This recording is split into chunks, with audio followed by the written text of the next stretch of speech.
The laughter was the worst part. Not the spilled wine, dark and red as a wound, spreading across the white linen tablecloth while the entire dining hall watched. Not the gasps from the other servers who stood frozen near the kitchen door, trays balanced in trembling hands. Not even the cold shock of humiliation that hit Alice square in the chest the moment her fingers slipped and the crystal decanter tipped. It was the laughter that came after, deliberate, measured. The kind that doesn't burst. It unfolds, like a man taking his time, because he knows no one will stop him. Careful, little mouse. Cedric's voice was silk over gravel, and he didn't even bother looking up from the documents spread before him.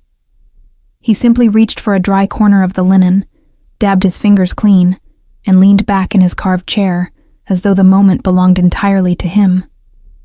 We wouldn't want you to ruin anything more valuable than yourself. The men seated around the long council table chuckled. A few exchanged glances. One poured himself more wine from the decanter Alice had already refilled twice that evening, and said nothing. Alice kept her expression still. It was a skill she had spent 24 years perfecting.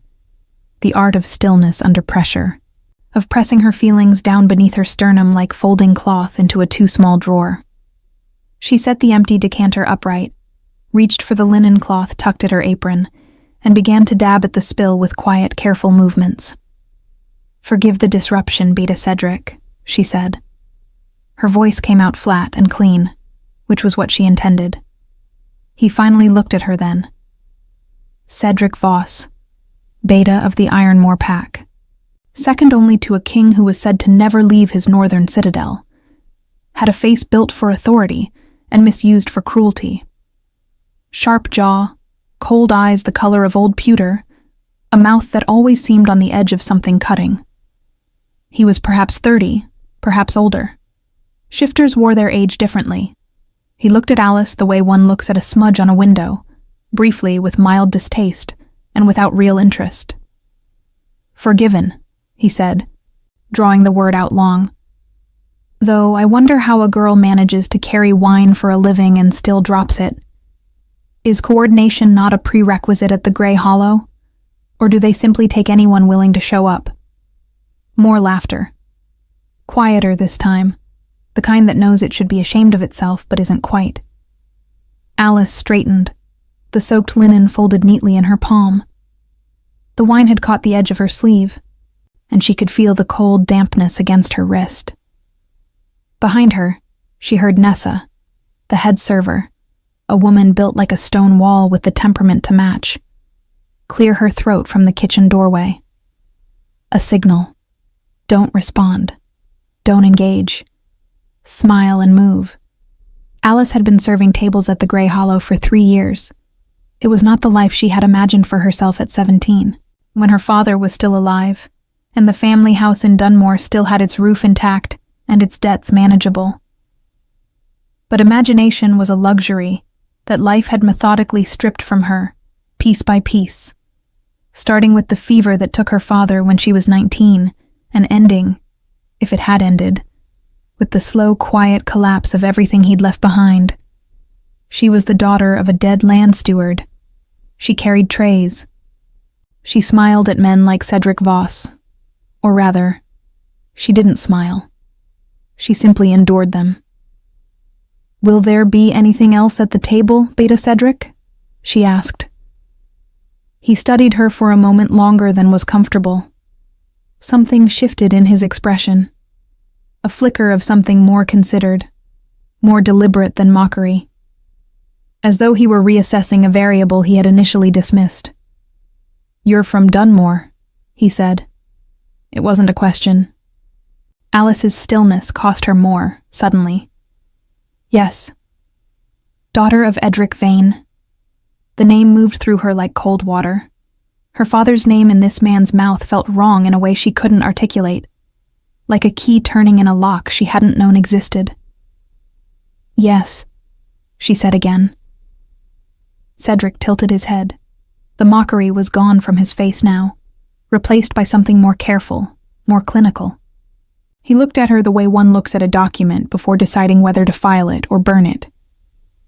"I knew your father," he said. "A loyal man. Unfortunate end." Alice said nothing. "You may go," he said, and turned back to his documents as though she had already ceased to exist. She walked back to the kitchen with measured steps. The moment the door swung shut behind her, Nessa was already there.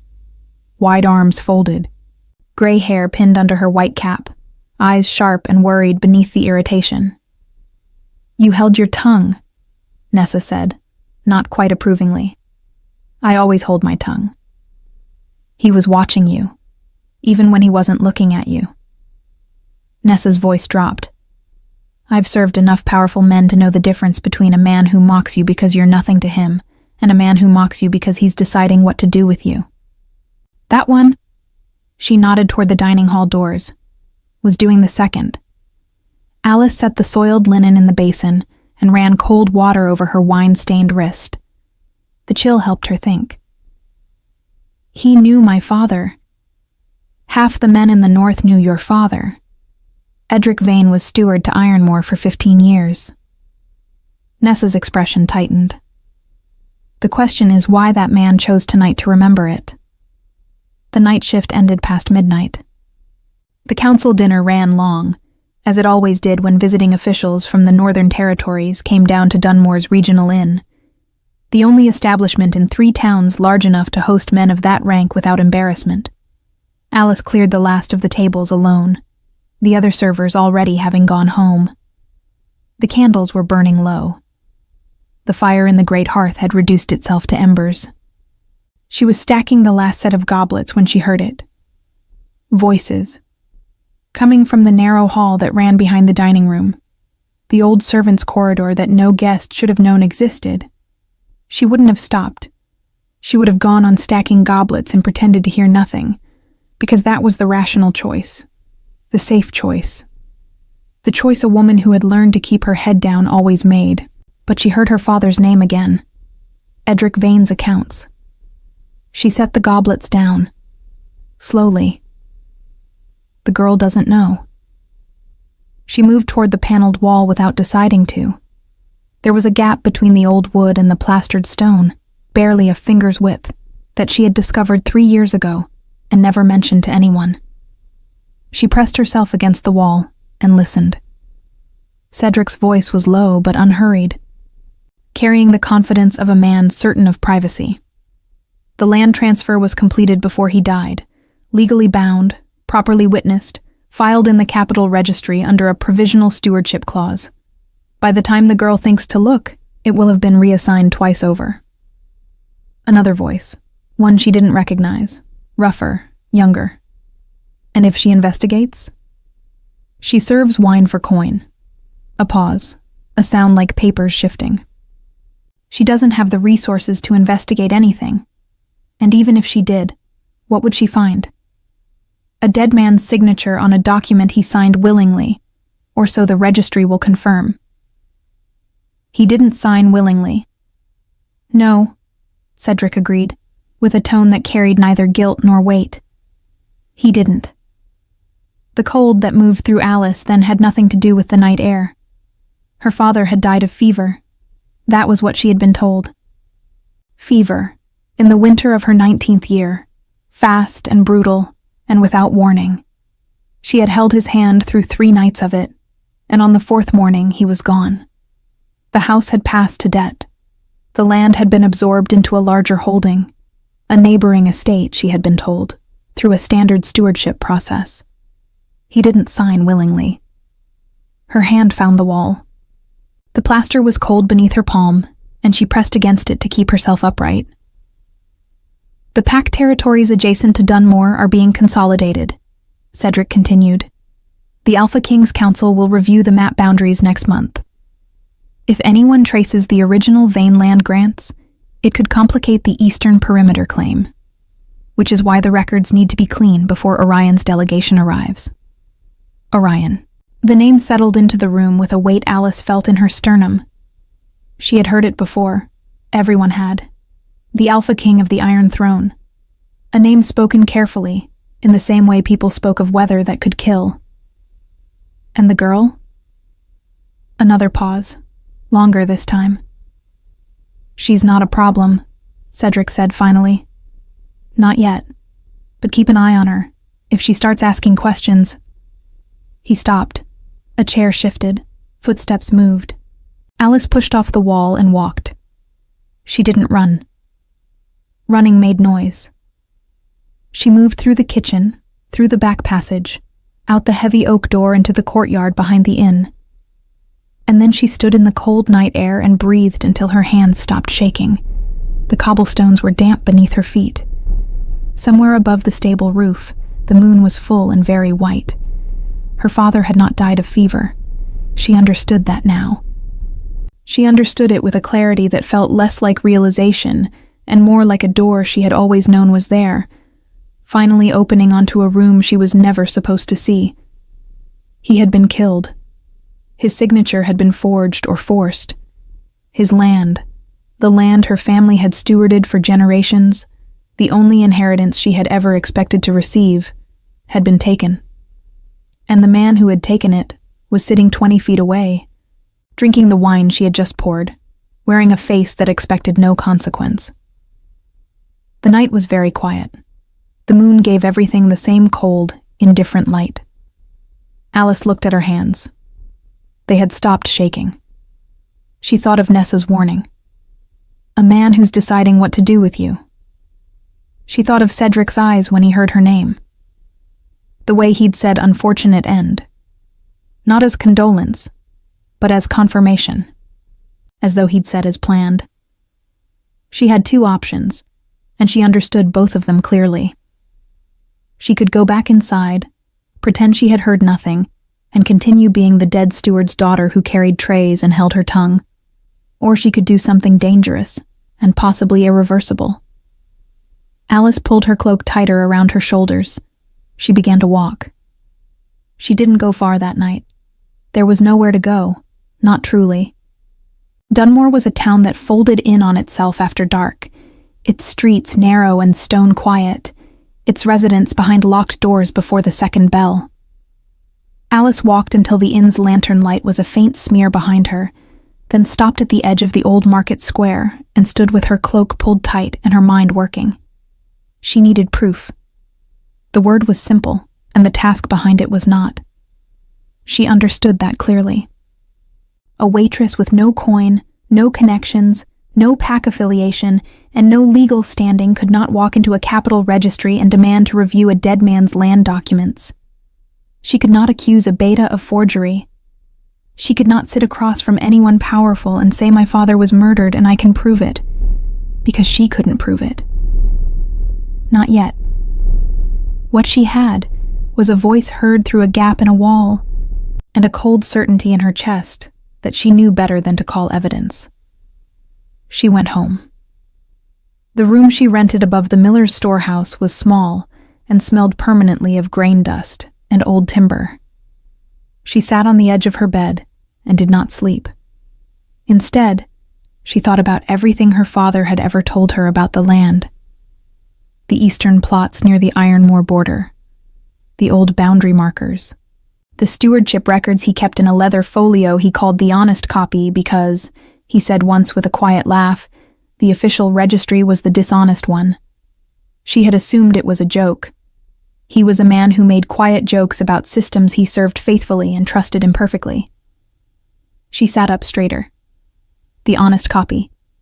When the estate had been absorbed and the house emptied, Alice had taken only what fit in a single traveling trunk. Clothes, her mother's ring, a handful of letters, and a folio she had packed without fully examining because it was her father's, and she couldn't bear to leave it behind. She hadn't opened it in 4 years. It sat at the bottom of the trunk beneath a folded wool blanket that had belonged to her mother. She crossed the room in 3 steps and knelt before the trunk. The folio was exactly where she'd left it. Dark brown leather, worn at the corners, tied with a cord that had gone stiff with age. She untied it with fingers that were steadier than she expected and spread it open on the floor under the candle. Her father's handwriting covered every page. Small, precise, The letters of a man who respected documents and distrusted ambiguity. Survey maps, boundary descriptions, witness names, dates.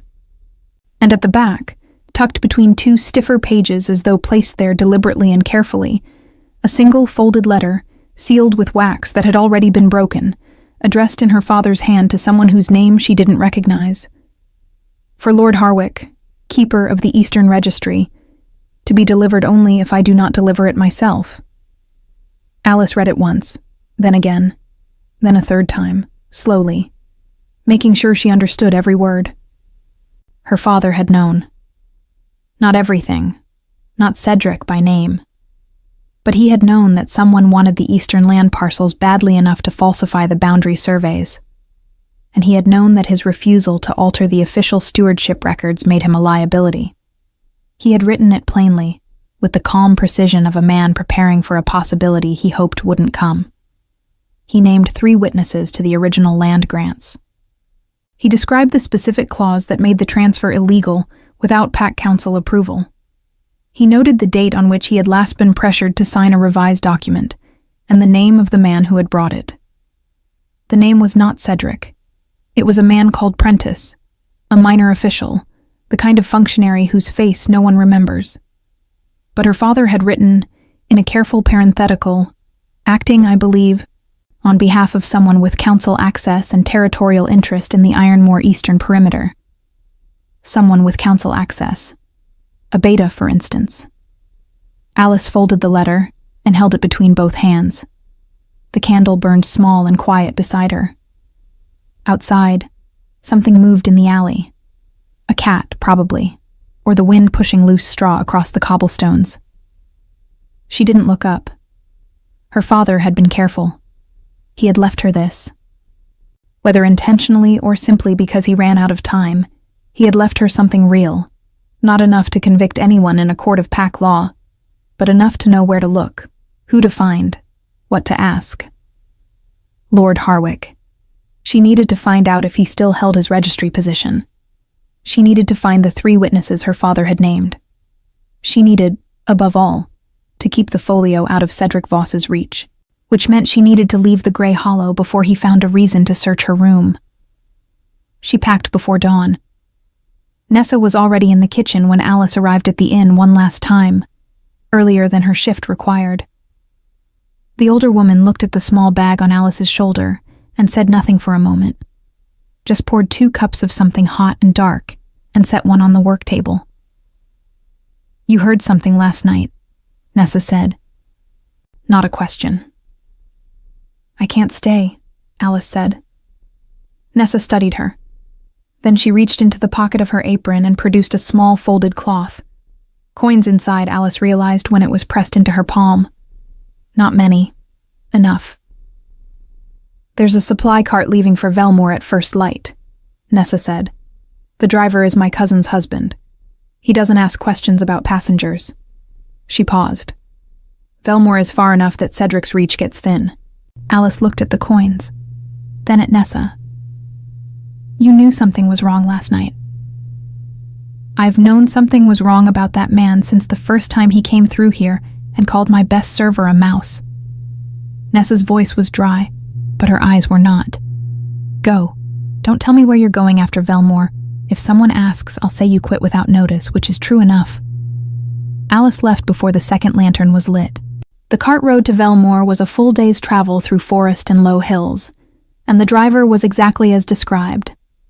A stocky, silent man named Burr, who communicated primarily through the angle of his shoulders and showed no interest in Alice beyond confirming she wasn't going to slow him down. She sat in the back among sacks of grain and dried goods and watched the trees thicken around the road and tried to organize her thoughts into something resembling a plan. She had a letter. She had names. She had no money beyond Nessa's coins, no shelter arranged, and no ally who wasn't a cart driver with no investment in her survival. The forest deepened through midday. The sky above was the flat gray of iron, pressing down without wind, the kind of stillness that felt less like calm and more like held breath. Alice pulled her cloak around her shoulders and studied the tree line, and did not think about fear. Fear was a sensation she was willing to feel later, when she had somewhere safe to feel it. For now it sat beneath everything else like groundwater, present, cold, not yet risen. She heard the horses before she saw them. Burr heard them too. He straightened on the driver's bench and clicked the cart horse to a stop without being asked, which told Alice the sound of those hooves meant something to him. She looked ahead through the gap between the front boards. 4 riders. Coming from the north, moving fast, fanning out across the road in a formation that was not accidental. They wore dark riding coats, no livery she recognized, but the way they moved was coordinated and deliberate. Not bandits. Bandits were messier. These were men who'd been told where to be.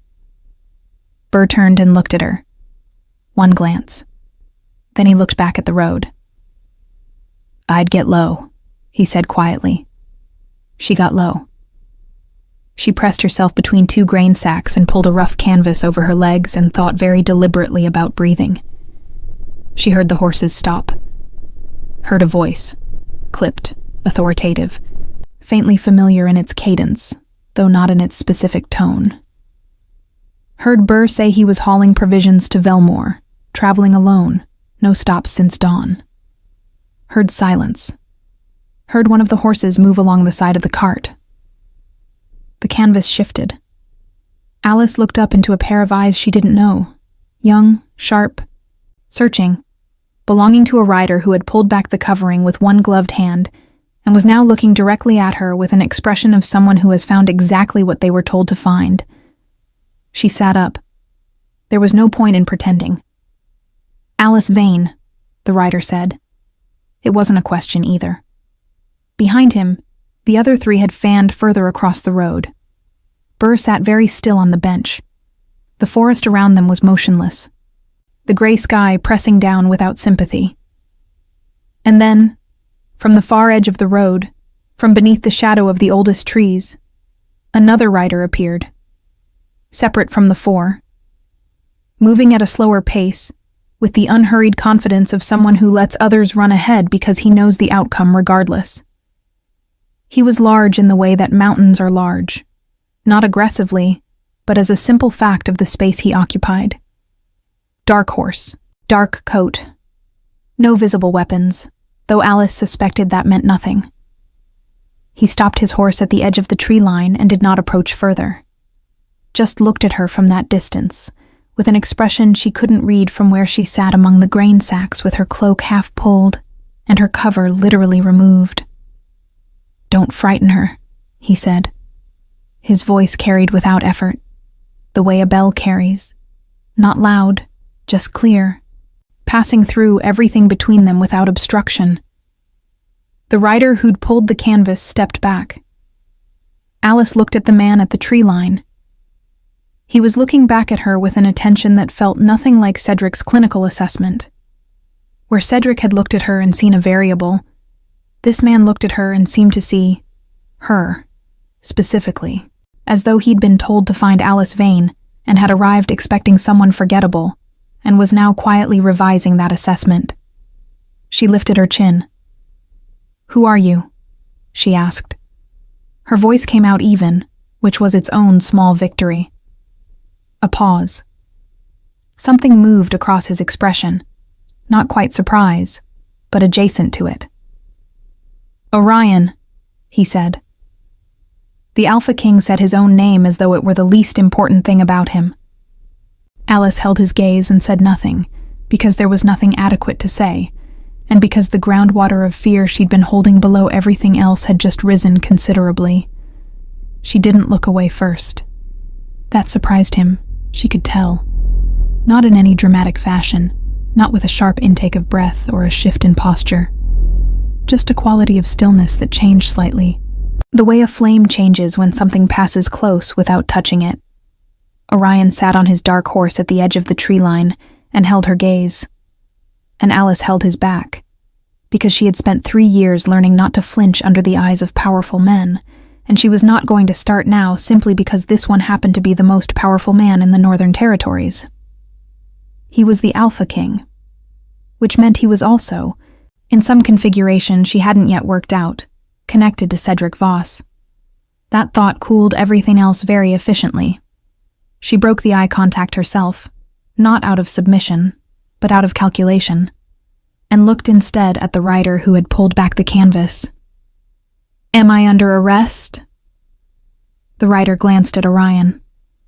Orion said nothing. "No," the rider said finally. "Then I'd like the canvas replaced and the cart allowed to continue." A beat of silence. Somewhere in the canopy above, a bird moved through branches without singing.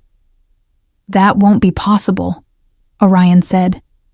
He nudged his horse forward, closing some of the distance between them, stopping again when she straightened her spine in a way that was clearly reflexive and clearly defensive. He noticed. He stopped. "There are men behind you on this road. They left Dunmore 2 hours after you did." Alice looked at him, then at the road behind the cart. The forest there was quiet and impenetrable. "Cedric's men," she said. Not a question. Something shifted in Orion's expression at the name. A tightening, brief and controlled. "Yes. And you're not Cedric's man?" "No." He said it simply, without elaboration, as though it were the kind of fact that required no defense. Alice considered the grain sacks around her, the coins in her pocket, the folio tucked against her ribs beneath her cloak where she'd moved it before dawn. She considered Nessa's face in the kitchen light. She considered her father's handwriting, small, precise, trusting in documents and distrusting ambiguity. "How do I know that?" she asked. Orion looked at her for a long moment. Then he dismounted. It was not a gesture she expected. He came down from the horse in one clean movement and stood on the road, which made him marginally less imposing and somehow more so, because standing on the same ground as her removed the theatrical elevation of the horse and replaced it with the simple reality of his presence, which was considerable. He was tall, not theatrically, but functionally, the kind of height that comes with a frame built for endurance rather than display. He kept his hands visible and away from his coat, which she understood as intentional. "You don't," he said. "Not yet. But the men behind you aren't going to wait for you to work it out." Burr, still silent on the bench, cleared his throat. "Miss," he said, with the tone of a man who has opinions but has agreed not to share them. Alice looked at the tree line behind the cart. She looked at Orion. She looked at the 4 riders spread across the road, and understood that whatever choice she made in the next 30 seconds was going to be made with incomplete information and no good options, which was, she was beginning to understand, simply the condition of her life now. She climbed down from the cart. They rode north, not toward Ironmore. Orion's direction surprised her, angling northeast along a lesser road she didn't know, threading through forests that grew progressively older and denser. The 4 riders flanked at a distance. Orion rode beside her on a second horse his men had brought, a calm bay mare that moved with patient, steady steps. And he did not speak, which she found she was grateful for. She needed to think. She needed to think without performing composure for someone else's benefit, and silence from him made that possible in a way that talking would not have. He had known her name. He had known about Cedric's men. He had known which road she would take, which cart, approximately when she would leave. That meant either he had someone inside the Grey Hollow, unlikely, given that Nessa hadn't mentioned it, or he had people watching Cedric, which was a different and more significant thing entirely. The Alpha King was watching his own beta. The road narrowed to a track, and the track wound uphill through stands of pine so tall they turned the sky into thin strips of pale gray between dark canopy. The air smelled of resin and cold soil, and the faint mineral sharpness that came before rain. Alice's mare picked her way carefully over exposed roots, and Alice let her, keeping her hands loose on the reins and her mind moving. "You came from Dunmore yourself," she said finally. "Last night." "Yes." "For the council meeting." For several reasons. He paused. The council meeting was one of them. She looked at him. Was I another one? He met her eyes briefly, then returned his attention to the track ahead. Your father's name came up in correspondence I reviewed 3 weeks ago. Correspondence I wasn't meant to see. He said it without apparent emotion, the calm recitation of facts, nothing performed. The land transfers along the eastern Ironmore perimeter have been under internal review for some time. Edric Vane's stewardship records were cited as an obstacle that had been resolved. The word landed quietly and with full weight. Resolved, Alice repeated. I'm sorry, Orion said. He said it plainly, without softening it into something decorative. I don't have a better word for what was done. She looked at the track between her horse's ears. The pine resin smell was stronger here, almost sweet. And she focused on it because it was neutral and external and gave her something to orient to, while the thing she already knew settled into a slightly different shape now that someone else had confirmed it. He was murdered, she said. Her voice was flat and factual. I believe so, yes. And Cedric ordered it. Cedric benefited from it. Whether he ordered it directly or provided the authorization for someone else to act, that's what I'm trying to establish. Alice absorbed this. You're building a case against your own beta. He is not my beta in any sense that word should mean. The first edge she'd heard in his voice, controlled, but present. He holds a title given by my predecessor. I inherited the structure. I did not choose its contents. She looked at him fully then. He was watching the road, jaw set, expression doing that thing she was beginning to recognize, containing something significant, with very little visible effort. She thought about what it meant to inherit a system you didn't build and couldn't immediately dismantle. She thought about her own inheritance. A dead man's folio, a broken wax seal, and 3 witnesses she needed to find. I have documentation, she said. He looked at her. My father's. A letter he wrote before he died. Names, dates, the specific clause that made the transfer illegal without council approval. The name of the man who brought him the document to sign. She kept her voice even. I have it with me. Something moved through Orion's expression that she couldn't entirely name. Not surprise. He had the quality of a man rarely surprised. Something more like recognition. Like a piece confirming its place in a shape he had already been working to build. That letter could be significant, he said carefully. I know what it is, Alice said, which is why I'm telling you about it rather than handing it to you. I am not handing it to you. A pause. Then, unexpectedly, I wouldn't ask you to. The structure they arrived at before nightfall was not a castle. She had half expected a castle. Orion carried himself like a man accustomed to stone walls and formal rooms. Instead, it was a hunting lodge, long and low, built from dark timber and fitted stone, set into the hillside as though it had grown there rather than been constructed. Lanterns burned at the entrance. A woman appeared in the doorway. Older, gray-streaked, with the alert economy of movement that came from decades of managing a household without waste. Mira, Orion said, which seemed to be enough of an instruction. The woman looked at Alice with a gaze that assessed without unkindness, and then held the door open. Inside was warm. Firelight from a wide hearth, heavy rugs over stone floors.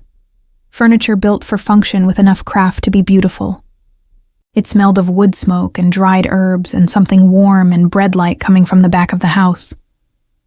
Alice stood in the main room and felt, for the first time since she'd heard voices through the wall, the specific exhaustion of a body that has been running on fear and adrenaline and has just been told it can stop, temporarily, and doesn't entirely know how. There's a room prepared, Mira said, and food when you're ready. I don't need, Alice started. You've been traveling since before dawn, Orion said from behind her. You can distrust me and still eat." She turned to look at him. He was standing near the door, coat still on, clearly not intending to crowd the room or the decision. "I have conditions," she said. "Tell me." "The folio stays with me. You don't ask to see it until I decide to show it. You tell me everything you know about Cedric's operation. Not summaries, specifics. And I am not a guest you're protecting. I'm a party to whatever is being built here. That means I have a voice in the plan." The fire crackled. Mira, Alice noticed from the edge of her vision, had gone very still in a way that suggested she found this interesting. Orion looked at Alice with that same quality of considered attention he'd had on the road. The look that saw her specifically, not generically. Not a variable. Not a mouse. "Agreed," he said. Simply, without negotiation. Alice held his gaze for one more moment. Then she nodded once, and turned toward the room Mira was already moving to show her. She didn't thank him. She wasn't ready for that yet. But she noticed, as she followed Mira down the hallway, that her hands were completely steady. That was something. For now, it was enough. She ate alone at a small table near the window of her room. Bread, soft cheese, something braised and warm that she didn't ask the name of. Outside the window, the forest was black, and the sky had finally released its rain, which came down in the thin, steady sheets of a settled night storm rather than a dramatic one. She opened the folio on the table beside her plate, read her father's handwriting again, ran her thumb along the edge of the page where the ink had pressed through to the back, the way it did when someone wrote with genuine pressure, genuinely meaning every word. For Lord Harwick, Keeper of the Eastern Registry. To be delivered only if I do not deliver it myself. He had trusted someone named Harwick. She needed to find out if that trust had survived her father's death, or if Harwick was compromised too. She needed the 3 witnesses. She needed to understand what specific council approval had been bypassed, and who on the council had enabled it, and whether any of them were now sitting in rooms adjacent to the Alpha King, whose lodge she was currently sleeping in. There was a knock at the door. She closed the folio. "Come in." It was not Orion. It was Mira, with a second candle and a look that suggested she had something to say, and was deciding how to say it. "He hasn't slept properly in 9 days," Mira said, without preamble. "I'm not telling you that to make you feel anything in particular. I'm telling you because you seem like someone who wants information, and that is information." Alice looked at her. "Why 9 days?" "Because 9 days ago, he received the correspondence that mentioned your father's name." Mira set the candle on the table. "He came to Dunmore himself, sent his council ahead, and followed alone with 4 men. That's not how an Alpha King travels." She left before Alice could respond. Alice sat with the 2 candles burning, and the rain against the window and the folio under her hand, and thought about a man who had ridden through 9 days of something quietly consuming in order to arrive at a cart road at the right moment. She didn't know what to do with that yet.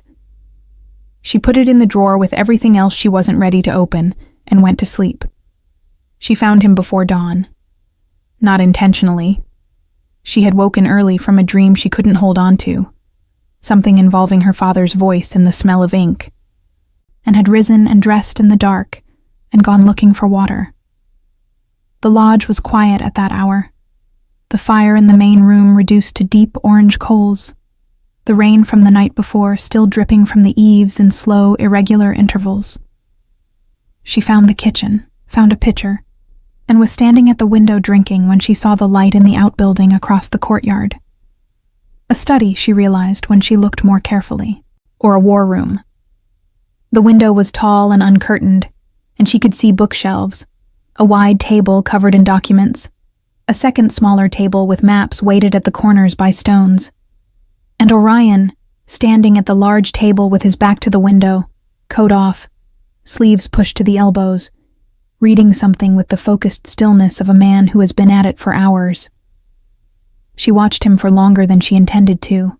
There was something clarifying about seeing powerful people when they thought no one was watching.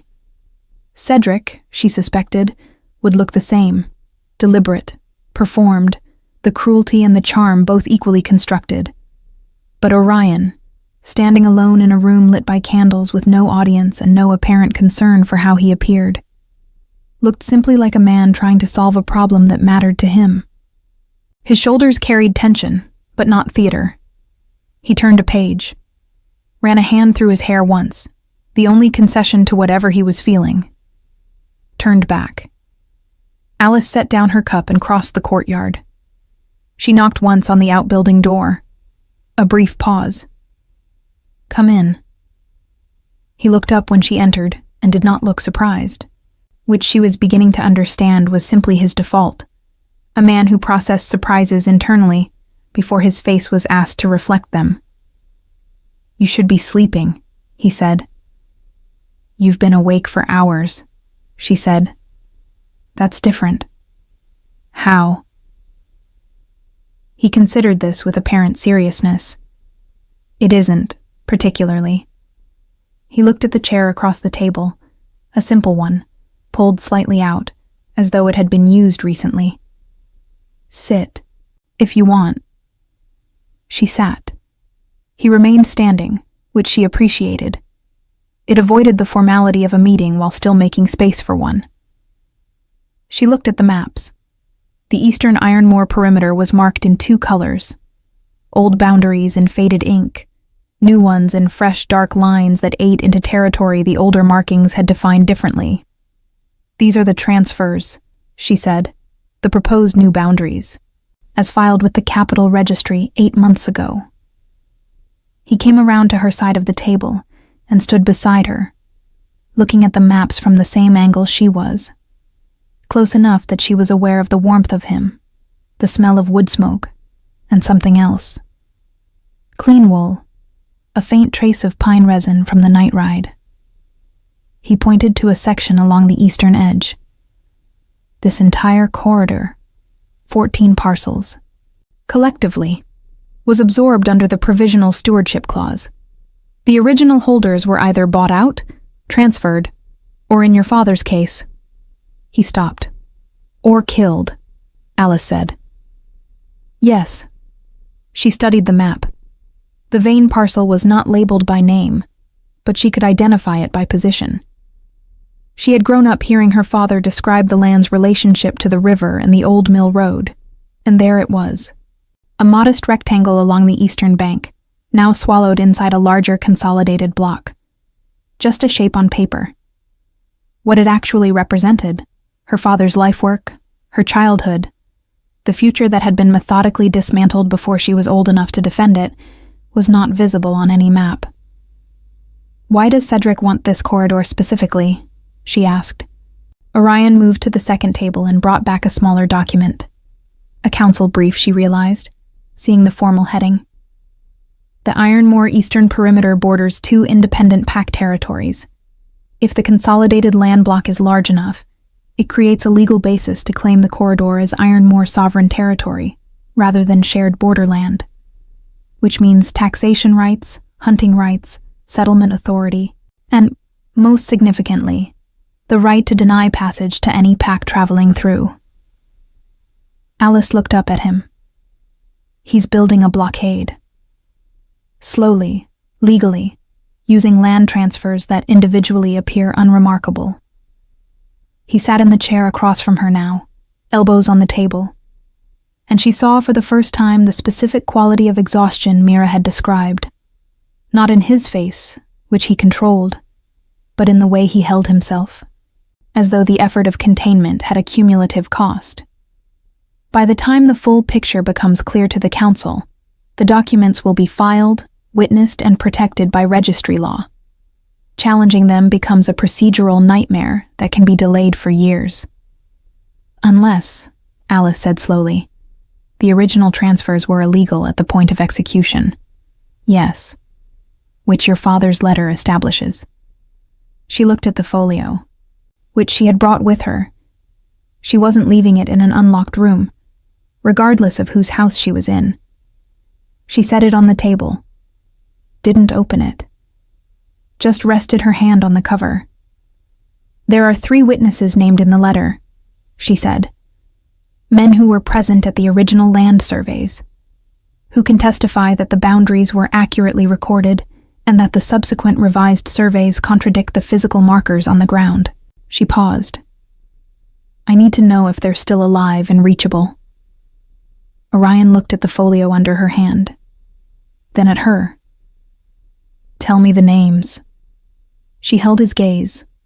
Then she opened the folio to the relevant page and turned it to face him, keeping her own hand on the edge. He read without touching it. That small courtesy registered clearly. "Dowan Mers," he said.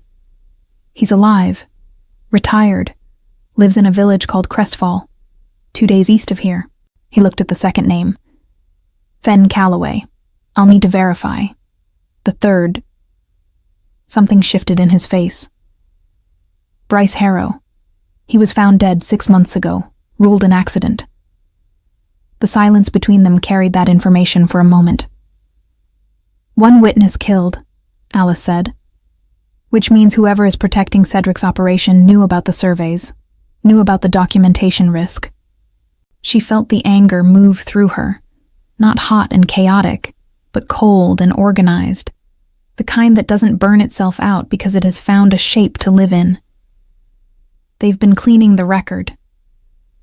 Yes, which means the remaining witnesses are at risk, and the timeline for building a case is shorter than I'd like.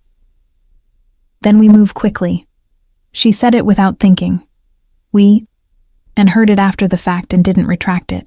He didn't react to the word, but something in his attention deepened, almost imperceptibly.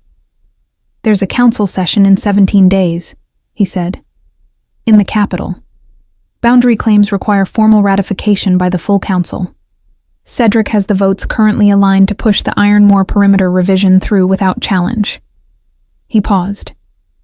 "If I arrive with documented evidence of illegal transfer, living witnesses, and a credible legal counter-argument, I can call for a formal review. That freezes the ratification and opens an investigation. And Cedric loses his position, faces Pact Tribunal, likely exile, possibly worse, depending on what the tribunal finds." His voice was even. "I want it done through proper process, not because I'm sentimental about the system, but because a tribunal conviction carries weight that survives him. If I act without evidence and process, his allies will frame it as personal. With a full record, it becomes institutional. The example holds." Alice looked at him, thought about what kind of man wanted the example to hold, not for his own reputation, but because he was thinking about what came after, about the next Cedric, about the structure itself. "You're a careful man," she said. "I'm a patient one," he said. "They're related, but not the same." A brief pause. "I also have limits." She thought she understood what that meant, but didn't ask him to confirm it. They worked through the early morning and into the gray dawn light, mapping what they had and what they needed. Alice took the chair across from him and spread the folio's pages alongside his council documents, and they built, piece by piece, a picture of what Cedric had done and what could be used against him. She found, to her own surprise, that she was good at this, at seeing the architecture of deception, at identifying which missing piece was structural and which was peripheral, at asking the questions that produced useful answers rather than satisfying ones. Her father had been a steward, a man of records and systems and careful documentation. She had absorbed more of that than she'd realized. Orion was a precise thinker. He didn't elaborate unnecessarily, didn't posture, didn't use the conversation to perform authority he didn't need to perform. When she made a point that changed his assessment, he changed his assessment. When she was wrong, he said so plainly and without condescension, and she appreciated that more than softness would have been. By the time Mira appeared in the doorway with breakfast things and a look that suggested she was not particularly surprised to find them both there, they had a working outline. Dowan Mers needed to be reached and secured. brought to a safe location before Cedric realized the witnesses were being collected. Fen Calloway needed to be located. The folio needed to be formally copied, and the copies placed in separate locations so that no single seizure could destroy the evidence. And Alice needed to be present at the Capital Council session. That last point had been hers.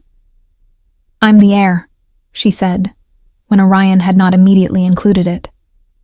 "My father was the steward of record. His heir has legal standing to contest the transfer in council chambers, not just as a witness, as a claimant." He had looked at her steadily for a moment. "That puts you in the same room as Cedric." "Yes. He will not be passive. Neither will I." Another pause. He had agreed. On the third day at the lodge, Orion's scout returned from the direction of Dunmore with news that reshaped the morning. Her brother was alive. Alice heard the words and didn't move for a full 10 seconds. She had a brother, had a brother, she had believed. Thomas. 4 years younger than her, 17, when their father died. He had disappeared in the months following, not dramatically, not with any clear evidence of harm, just a gradual absence that she had eventually, with grief-exhausted logic, attributed to a young man unable to cope with loss, choosing distance over confrontation. She had told herself he was alive somewhere. She had stopped letting herself believe it fully because the alternative, to believe it fully and be wrong, was not survivable. "Where?" she said. Her voice came out without texture. The scout, young, travel-dusty, clearly aware he was delivering something significant, looked at Orion, who nodded. "A work settlement," the scout said. "Eastern Borderland, under an assumed name. He was taken there 14 months after your father died, documented as a voluntary laborer, but the intake records are..." He paused. "The intake records are forged. Thomas had been taken, held as labor on land that was itself stolen, kept close enough to be useful and far enough to be invisible." Alice stood up from the table. Orion was watching her with the particular quality of attention he brought to moments he understood to be significant. Not intervening, not rushing to fill the space. Just present, in the specific way she was beginning to understand was characteristic of him, there without demanding anything from her in return for it. "I want him out," she said. Her voice had found its texture again, hard and clean and very certain. "Before the council session. I want him out, and I want him safe, and then..." She stopped, pressed her fingers briefly against the table. "And then I want to walk into those chambers, and I want Cedric to look at me." Orion said nothing for a moment. Then, "We leave for the Eastern Settlement tomorrow." It was not a concession. It was simply the next right thing, stated plainly by a man who had already decided it before she finished speaking. Alice looked at him. Something moved in her chest. Not the soft warmth of trust arrived at easily, but the harder, more durable thing that forms when someone proves rather than promises. She was not ready to name it. She wasn't sure she would be ready for some time, but she didn't look away from him either. The Eastern Settlement had no formal name on any map she'd seen. It appeared in Cedric's internal documents, the ones Orion's people had quietly copied from the Ironmore Administrative Archive over the preceding weeks, simply as Outpost Viren, a labor camp dressed in the language of voluntary employment. Its intake records filled with names that didn't match faces and signatures, that didn't match the men who had supposedly made them. 43 workers listed. 12 of them, upon cross-reference with other documents Alice had spent 2 nights studying by candlelight, shared a particular characteristic. They had each been connected, in some traceable way, to land parcels that Cedric subsequently absorbed. They were not employees.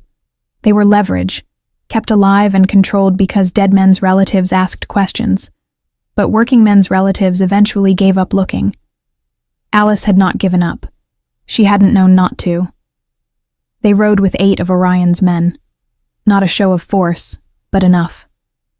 The settlement was a half-day's ride through terrain that grew progressively more sparse and colorless, the forest giving way to scrubland, and then to flat, wind-scoured land that felt deliberately remote. The kind of place chosen because reaching it required intention. The kind of place that relied on isolation, the way a lock relies on distance. Alice rode beside Orion and said very little. She had said most of what needed saying over the past 4 days. In the war room, over maps, across the folio and the council documents and the slow, careful architecture of what they were building.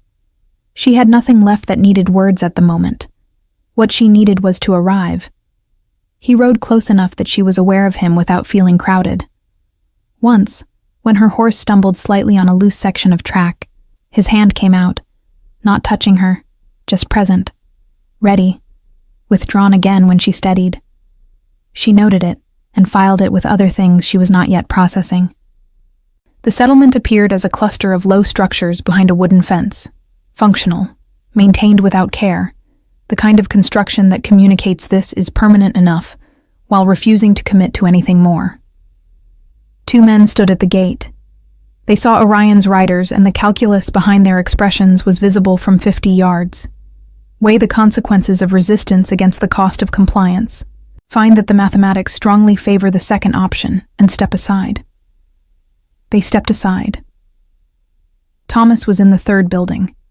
Alice knew him immediately, even across the dim interior of a work shed that smelled of sawdust and iron, and the particular staleness of enclosed spaces, not designed for comfort.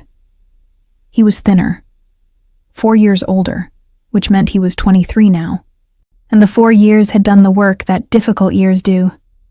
Sharpened the jaw, quieted something behind the eyes, replaced the unfinished quality of adolescence with something more set and more cautious. He looked up when the door opened, and his expression went through several things in rapid succession before it arrived at something that broke and then held at the same time. "Alice," he said, as though testing whether the word still worked. She crossed the room and held on to her brother for a long time without speaking. He was real and solid and alive, and she pressed that fact into her chest where she would need to return to it later, when the work wasn't finished and she needed to remember what the work was for. When she stepped back, his eyes moved past her to the doorway, to Orion, standing just outside it with his men, giving the room its privacy. "Who is that?" Thomas said quietly. "Someone who helped," Alice said, which was accurate and also, she was aware, a significant understatement. Thomas looked at her with the particular acuity of a younger sibling who has spent years reading the unspoken language of an older one. He said nothing further about it. They left Outpost Viren with Thomas and 4 other workers who had been documented as involuntary, men whose situations could be corroborated and whose testimony would supplement the broader case. Orion's people took custody of the intake records. Copies were made on the road at the first safe stop, originals secured separately. Alice watched the documentation process with the focused attention of someone who understood that paper, properly kept, outlasted everything. The ride back to the lodge was longer. Thomas rode beside Alice, and they talked in the fragmented, careful way of people relearning the shape of a relationship that has survived a long interruption. He told her what he knew, which was less than she had feared, and more than she had hoped. He had understood, within weeks of his father's death, that something was wrong. He had gone to Dunmore's regional official with questions, and had been detained within the day, efficiently and without explanation, and transported east under a document that said he was a voluntary laborer and offered no mechanism for him to dispute it. He had survived by being useful and inconspicuous. He had kept his name hidden for the first year, then given up hiding it because no one at the settlement cared enough to check. "I thought about you," he said. "I didn't know how to reach you without making it worse." "You couldn't have," Alice said. "You did what was right." He looked at her sideways. "You're different. I've had a difficult few weeks." "That's not what I mean." He studied her profile for a moment. "You're angrier, but it's not scattered. It's organized." She thought about that. Yes, she said. I suppose it is. Dowen Mears was 71, lived in Crestfall exactly as Orion's intelligence had indicated, and opened his door on the second knock with the expression of a man who had been expecting something like this for years and had simply been waiting to find out what form it would take. He was small and deliberate, with the careful posture of someone who had once held responsibility and never entirely set it down. He looked at Alice's face, then at the folio she held, then back at her face. "You're Edric's daughter," he said. "Yes." He stepped back from the door. "Come in then, both of you." He confirmed everything the letter had documented and added detail that sharpened the picture considerably. The specific date of the original survey, the names of the officials present, the precise wording of the boundary markers, and the moment at which he had been told, quietly and without direct threat, that it would be better for everyone if he didn't involve himself further in any questions about the eastern parcels. He had complied. He said it plainly, without excuse. He said he had regretted it since. "I can testify," he said. "If it goes to a full council tribunal, I can testify. I'm old enough that I've stopped calculating the risk." Fen Calloway was found 3 days later through a connection of Orion's, alive, working as a record keeper in a small town, visibly frightened when they arrived, but more frightened, it emerged, by the idea of doing nothing than by the prospect of speaking. He agreed to testify. He asked only that his family be relocated before the council session. Orion arranged it within 48 hours. Alice watched him give that instruction, simply directly, without ceremony, and thought about what it meant to have that kind of reach and use it for that particular purpose. The capital city was called Varin, and it was everything Dunmore was not. Wide avenues of pale stone, buildings that announced their own importance, a council hall that sat at the city's elevated center like a statement of permanent authority. They arrived the evening before the session. Orion's formal residence in Varin was a large townhouse near the council district, and Alice was given a room that looked out over a garden still bare from winter, the branches of ornamental trees traced against the evening sky like careful ink.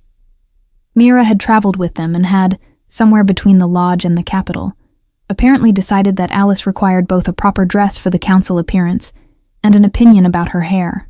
Alice accepted the dress.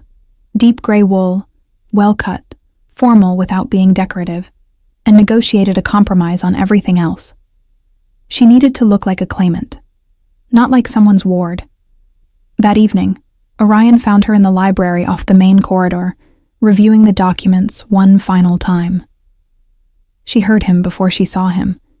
His footsteps were quiet for a man his size, but she had been listening for them without quite admitting it. He came to stand beside the table where she had the papers spread. He was dressed formally, a dark coat, clean lines, the restrained elegance of a man who wore authority without decorating it. He looked at the documents, then at her. "How are you?"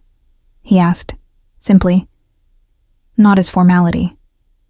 She considered the honest answer. "I'm ready," she said, which isn't the same thing, but it's what I have. He nodded slowly. "Alice." He said her name differently than other people did, not as a summons or a label, but as though it were something he had decided to use carefully. Whatever happens in that hall tomorrow, whatever the council determines or delays or disputes, what was done to your father is already known. I know it. My people know it. Mers and Calloway know it. Your brother knows it. A pause. The truth of it isn't contingent on their ratification. She looked at him. The library was lit by several candles and the fire, and in that light, he looked less like the image of an Alpha King, formal, distant, powerful, and more like a man who had ridden 9 days on incomplete information because a dead steward's name in a document had been described as an obstacle that had been resolved, and that word had not sat well with him. She thought about Mira's voice in the candlelight. He hasn't slept properly in 9 days. She thought about a hand extended near a stumbling horse, ready and withdrawn. She thought about we leave for the Eastern settlement tomorrow, said simply, before she had finished asking. Why did you come to Dunmore yourself? She asked. You could have sent someone. He held her gaze.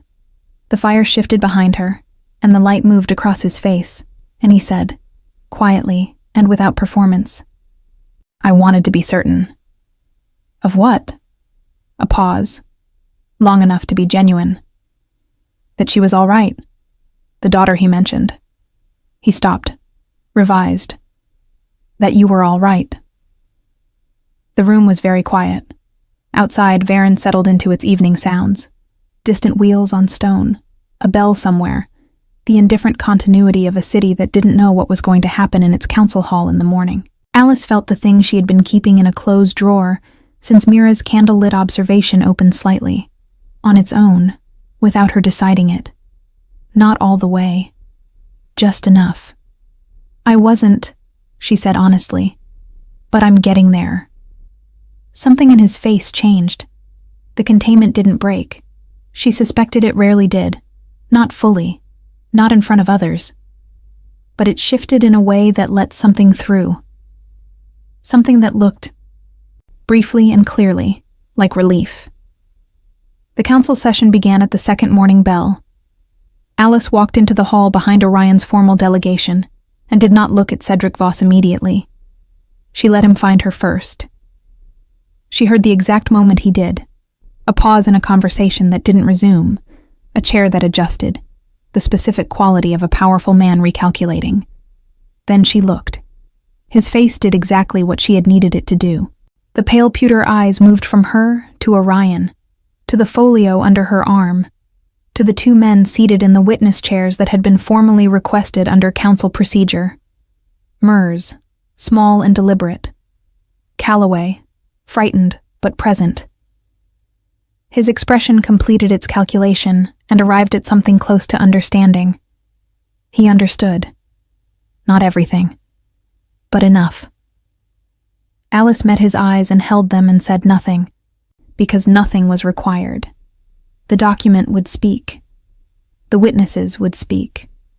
Her standing as Edric Vane's legal heir, formally submitted that morning to the council registry, processed with the efficiency that came from an Alpha King's administrative office when it chose to move quickly, would speak.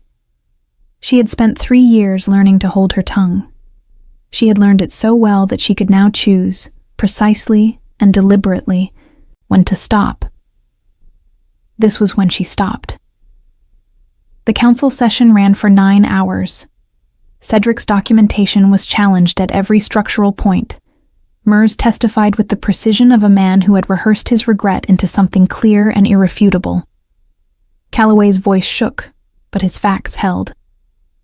The folio, authenticated by the council's own archivist, who spent 40 minutes comparing the handwriting against Edric Vane's official registry entries, was entered as primary evidence. The council's senior legal examiner identified 3 specific procedural violations in the transfer documentation, any one of which was sufficient to void the provisional stewardship clause. It took all 9 hours, because council procedure required it to. It took all 9 hours, because Cedric's allies attempted, at 7 distinct points, to introduce counter-documentation, procedural delays, jurisdictional challenges, and in one case, a character argument about the reliability of a claimant who had spent 3 years serving wine in a regional inn. Orion addressed that last one himself, with a brevity and a quality of controlled fury that silenced the relevant council member for the remainder of the session. At the end of the 9th hour, the council voted. The Ironmore Eastern Perimeter revision was voided. The original boundary surveys, as documented in Edric Vane's records, were reinstated as the legal reference documents. A formal tribunal was called to investigate the circumstances of Edric Vane's death, the forced labor practices at Outpost Varen, and Cedric Voss's conduct in his capacity as Beta of Ironmore. Cedric was escorted from the council hall by Orion's guard before the final vote's ink was dry. Alice watched him go. He did not look at her on the way out. She thought that might have been the last intelligent decision he made. The Vaneland was not restored immediately. Council law required a formal reinstatement process that would take several months. But the claim was legally recognized, which meant it could not be transferred, sold, absorbed, or modified while the process was ongoing. Thomas, as co-heir, was formally registered. The 4 other workers from Outpost Varen were given provisional documentation that protected their status while their individual situations were reviewed. Dowen Mers went home to Crestfall. He shook Alice's hand at the door of the council hall with the grip of a man making a long-delayed payment. And she accepted it without telling him it was all right, because it wasn't entirely, and he knew it, and she respected him enough not to lie. The tribunal met 6 weeks later. Alice testified. Thomas testified. The documentation spoke. Cedric Voss was stripped of his title, exiled from Ironmoor territory, and barred from holding any Pack Council position in any territory under the Iron Throne's jurisdiction.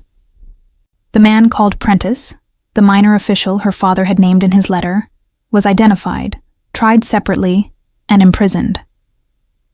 3 council members who had facilitated the transfer documentation, knowing it to be irregular, were formally censured and removed from their seats. It was not a clean ending. Justice rarely was. But it was real, and it held, and the example held, which was what Orion had said, mattered. Spring came while the process was still completing itself. Alice was in Varen when it arrived. She had not returned to the Grey Hollow, had sent word to Nessa through a messenger who came back with a single line in Nessa's blunt handwriting. About time. Don't let them make you small again. She had kept the note. The Vane land was formally reinstated on a morning in early spring when the ornamental trees in Orion's garden were just beginning to show the first pale suggestion of leaves. She found out in the library, where she had spent a great deal of time over the preceding weeks, not only reviewing documents but reading, simply reading, which she had not done for pleasure in years. Mira brought her the official confirmation and set it on the table beside her book without comment, which was Mira's version of celebration. Thomas came to Varen a week later.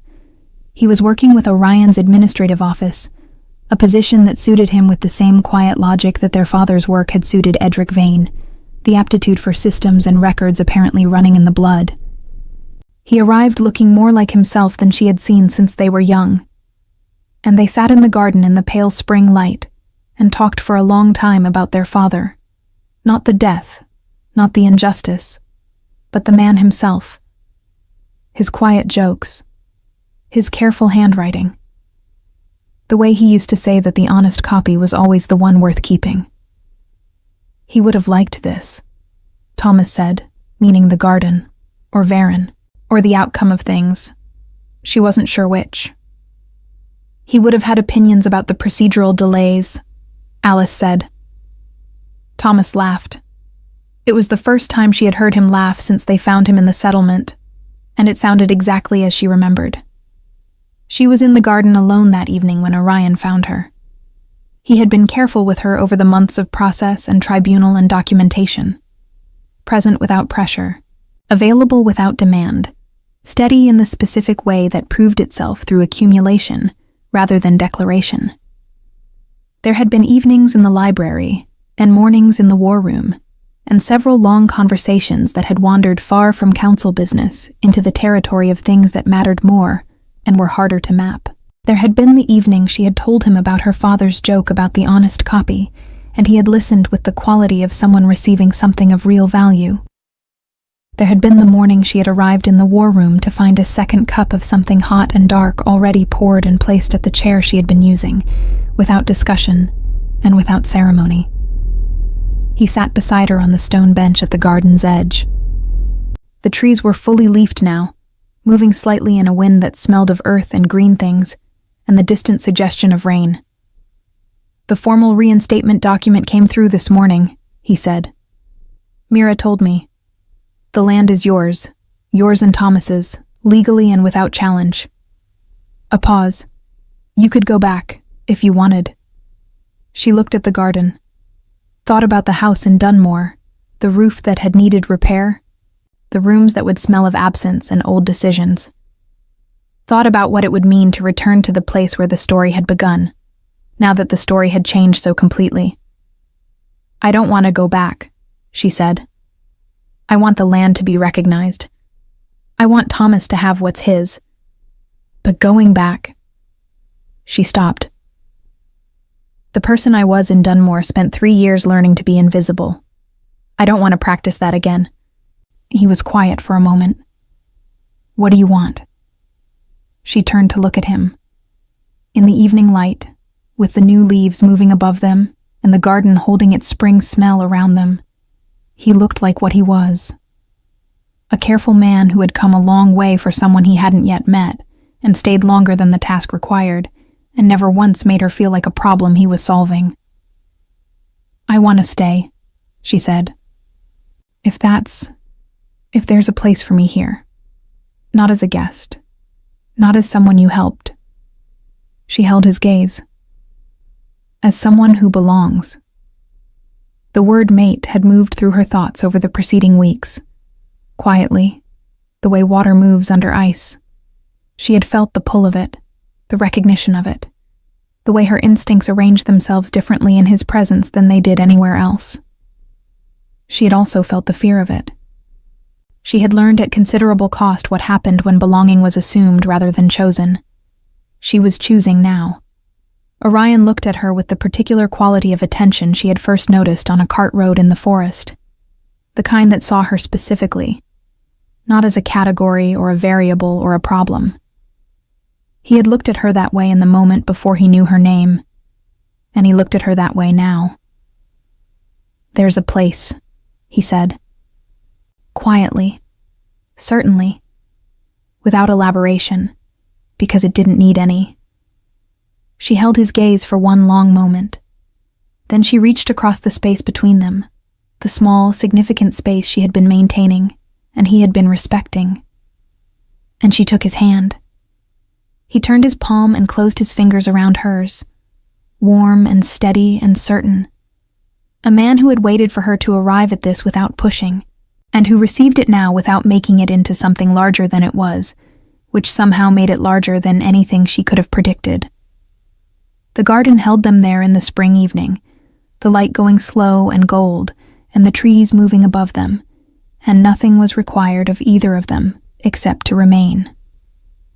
The tribunal's final findings were published 3 months later and entered permanently into the Iron Throne's council record.